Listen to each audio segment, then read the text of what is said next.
Apektado rin ng baha ang mahigit sa 1,700 na kabahayan sa Barangay Anulid, Mangaldan, Pangasinan matapos umapaw ang Payas Creek. Narito ang report.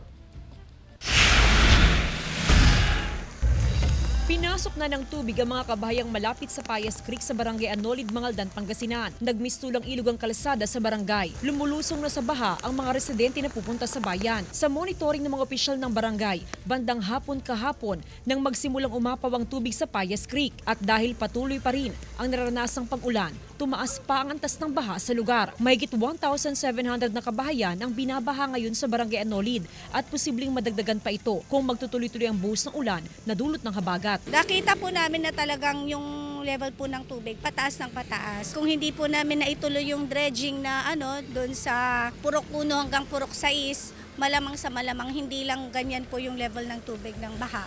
Hindi rin nakaligtas sa baha ang Anolid Elementary School na ilang metro lang ang layo sa barangay hall. Umabot na rin ng baha dito sa Anolid Elementary School sa Mangaldan, Pangasinan. Lahat ng mga silid-aralan ay pinasok na rin ng baha at medyo may kataasan nga yung tubig kung kaya't yung mga mesa ay pinagpatong-patong na para doon ilagay yung mga libro ng mga estudyante.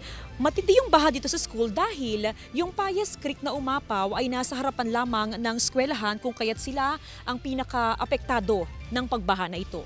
Pinagpatong-patong ng mga mesa sa loob ng mga silid-aralan. Itinaas na rin maging mga appliance sa school canteen. Dahil sa biglaang pagbaha, maraming stock sa kantin ang nabasa. Ang dami nang nabasa. Buti na lang last Sunday, naitaas na yung mga tables para lalo na yung mga paperworks. Mataas din ang baha maging sa elevated covered court ng eskwelahan. Patuloy na nakamonitor ang mga opisyal ng barangay sa mga residente sa lugar. Kasama si Jing Dakanay, Jasmine Gabriel Galban, One North Central Luzon.